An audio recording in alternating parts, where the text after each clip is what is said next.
non-different. These are the 6 qualities of the holy name, which we are going to discuss. And we may not go in the same sequence. We'll go in a sequence in which way these qualities are interrelated or connected. Rather, we will be starting from the last line, from the last quality, which is regarded as the most important quality of the holy name. What is that? Abhinnatvan nama namino. See, bhinna means, for some of you all who know Hindi or Sanskrit, bhinna means separate, different. And abhinna means non-different. So it is said that this holy name is abhinna, means non-different. Nam means the name. And namino comes from the Sanskrit word namini, means the name. So here it is explained that the name and the named, the person whose name it is, are non-different. Krishna, the name, and Krishna, the person, are one and the same, identical. Please understand this. This is the most important quality of all these 6. This and the second one which we will discuss is Chaitanya. The name Krishna and the person Krishna are one and the same. In Chaitanya Charitamrita, Chaitanya Mahaprabhu, who established the Yuga Dharma, what does he say? Kali kale nama rupe Krishna avatar. Naam hoite hoy sarva jagat nistar. He says in this age of Kali Yuga, Krishna has taken a very wonderful avatar. He is incarnated. As how? As his holy name. Kali kale nama rupe Krishna avatar. This name and name, Krishna person, are non-different. And Prabhupada used to explain, whenever he spoke about this name and Krishna being non-different, he used to give a very nice example. He used to say an analogy. He used to say, see, suppose if you are thirsty, right? A person is thirsty. So what do? You need water to quench the thirst. Now he would say, suppose you start chanting, water, water, water, water. Prabhupada used to say, you can keep chanting all day. You'll die of thirst, but your thirst won't be quenched. Why? You need water. The object water. When you get that object water, your thirst is quenched. Why isn't your thirst quenched only by the name water? Because this name water and the object water are 2 separate objects. Right? Or he used to give another example. You are in a room and this room is suddenly on fire. And your friend stays 5 blocks down the road. He said, in the room you keep shouting, Mr. John, please save me, Mr. John. Is Mr. John going to appear then? Unless he can hear it. Because this Mr. John name and the person John are 2 different identities. John is somewhere way there, he can't hear it. But he said in the case of Krishna, this name Krishna and the person Krishna are identical. And he used to give an example. Which example? From the Srimad Bhagavatam.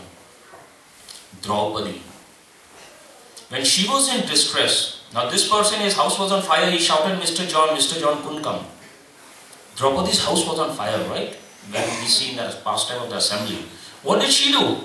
She shouted out, Krishna, Krishna, Govinda. Did Krishna appear or he didn't appear? He appeared. And it is said Krishna was miles away. This incident was happening in Hastinapur, which is now Delhi. And where was Krishna? He was in Dwarka, which is in Gujarat. If you all know the geographical positioning of these 2 cities, it's way, way far. But Krishna, even she had not finished that Govinda, she just said, go, and here he was standing there. How? Because his name and he are non-different. When we say Krishna, please understand this very nicely. The Prabhupada used to say. Now when we are saying, we are uttering this word Krishna, do you know what is actually happening? We are in contact with the person Krishna. Please everybody, let's chant once this name Krishna. Krishna. Krishna. Do you know actually what happened? Just for that one moment, everybody touched Krishna. Yes. Prabhupada used to say when we are chanting Hare Krishna, Krishna is actually there on that tongue. He's there. Can you imagine Krishna, his toes there on that tongue, dancing when we are chanting? That's a fact. And we'll discuss today also why then we cannot experience Krishna. He's there, his name. When we are saying he and his name are not different, when we are saying Krishna, we are actually touching him. Abhinnatvam. Krishna's name and Krishna are non-different. And then that second quality which is connected to this quality is what? Chaitanya. This holy name is conscious. This Krishna word is not a two-syllable word. See, in English, names or whatever words we use, they are all syllables, right? You combine those syllables and it makes a word. So we think Krishna is also that, right? Ka, ri and then shna. Two-syllable word. It's conscious. Chaitanya means what? It comes from the word Chaitana. Chaitana means what? You are conscious. You can feel. This holy name is conscious. And when something is conscious means what? It can reciprocate. If consciousness is not there, is there any reciprocation? Because this consciousness is there in us today, right now, in this body, my soul is there, and from that soul, consciousness is there, I can reciprocate. Minute the soul is out, what is it? It's a dead corpse. Right? Prabhu may come and slap me 3 times. Makes no difference. Right now he comes and slaps me, I can feel again. This holy name is conscious. That is why our Acharyas say we must be very careful when we chant the holy names. Don't think that when we are chanting the holy names, we are chanting, but we are thinking of something else. You know, I may be chanting here, sitting in Atlanta, and my mind and my heart may be in Bombay. And we think, oh, I'm just chanting the holy name. How is the holy name is conscious. It knows exactly why you are chanting me. Why you are approaching me. Prabhupada used to say this holy name is chanted even by Mayavadis. The same Mahamantra. Even Mayavadis chant Hare Krishna. But why do they chant Hare Krishna? They chant Hare Krishna to become Krishna. Why do we chant Krishna? Why do we chant Hare Krishna? There's only one alphabet difference between our chanting Hare Krishna and the Mayavadis chanting Hare Krishna. What is that alphabet? Mayavadis chant Krishna to become Krishna. Devotees chant Krishna to become Krishnas. They just put an apostrophe S. Krishna, I am yours. We don't mind becoming the dog of Krishna, the elephant of Krishna, the tree of Krishna, the river of Krishna. In the spiritual world, everything is absolute. You become anything of Krishna, even a dust at the lotus feet of Krishna gets the same reciprocation from Krishna. Everything in the spiritual world is absolute. So the devotee chants Hare Krishna to become Krishna's. Krishna, I want to become yours. You make me your servant, you make me anything, no problem. I want to become yours. Whereas this Mayavad, he chants what? I want to become you. And you can't fool the holy name. Because it is Chaitanya, it's conscious, it knows why you are approaching me. And then it reciprocates also accordingly. The principle that Krishna talks about in Bhagavad Gita, Ye Yatha Mam Prapadyante, applies to the holy name also. Because we just established the holy name is not different from Krishna, right? So if it's not different from Krishna, everything that Krishna establishes, it applies to the holy name also. Krishna says in Bhagavad Gita, as you approach me, my dear devotee, I will reciprocate accordingly. So that same principle applies to the holy name. Ye Yatha Mam Prapadyante. Oh, you want this? I will do this. So we have to be very careful.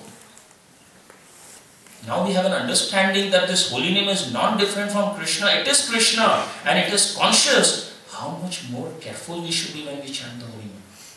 How much we should be conscious. And there's this wonderful devotee in Alachua, Urmila, her grace Urmila Mataji. She says, yeah, because we don't have this understanding of the holy name, we are inattentive while we are chanting. Here we are chanting Hare Krishna. Krishna is there present. And then what we are doing, because we are, our minds, our hearts are somewhere else in Bombay, it's as good as what? Here's Krishna standing and I'm turning my face. Oh, I'm thinking of the stock market. Is that etiquette? She gives this example, if you call some guest to your house, here's the guest coming in from the front door and you are sitting in the backyard. I'm cleaning the weeds or doing something. Is that etiquette? But that's what we do with the holy name. Here's Krishna present. And here we are thinking of only God knows what. It's an offense. Right? When we chant the 10 offenses, what's the last offense we say after the 10 offenses? It is an offense to be inattentive while chanting the holy names of the Lord. See, this is what we need to understand when we read these offenses also. Why is it an offense to be inattentive? Because we don't have that understanding. We just chant these offenses also, It becomes like a routine. Regular, every day morning I have to chant the 10 offenses, then I have to start chanting. But what does it mean when we say it is an offense to be inattentive? This is the meaning. That here's Krishna in front of you, my dear friend, and you are turning your face away. So these two qualities, it is non-different from Krishna and it is conscious. So now the question may come to our mind is, if this holy name is non-different from Krishna, Prabhu, you are saying, and it is conscious, it is so sweet, it is Krishna itself, then why is it that when I chant, I can't feel the presence of Krishna? Be it on my tongue or in my heart I can't feel it. I've been chanting for years. I don't feel it. Why? Rupa Goswami and Prahlad Maharaj have explained the reason. Rupa Goswami says, he gives this example of a person who is suffering from jaundice. He says when a person is suffering from jaundice, what happens? Medically, people may know. There's a bile secretion going on constantly and it forms a layer on your tongue.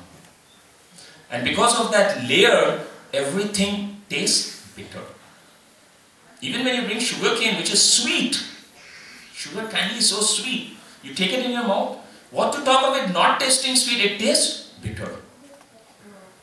It tastes bitter. And you don't want it. But what is the cure for jaundice? Sugarcane juice. You have to keep taking that sugarcane juice only. The more you take it, what happens? A stage comes when it stops tasting bitter at least.